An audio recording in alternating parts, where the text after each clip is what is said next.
Hello, in this video, I'll give you a quick guide on how to integrate Supabase with a React.js project.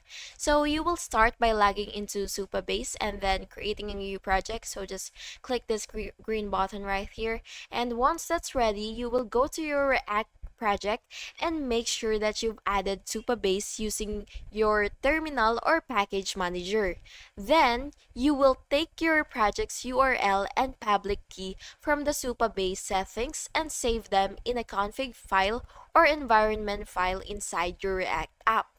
This connects your app to your Supabase database, and you can now do things like let users sign in, show dynamic content, or even upload images, all right from your React components.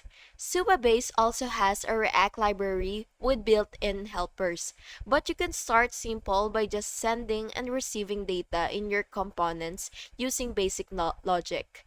It's an easy way to give your app full back-end features without building everything from scratch. And that's it. Please make sure to like and subscribe if you found this video helpful. Thank you so much for watching. Have a good day.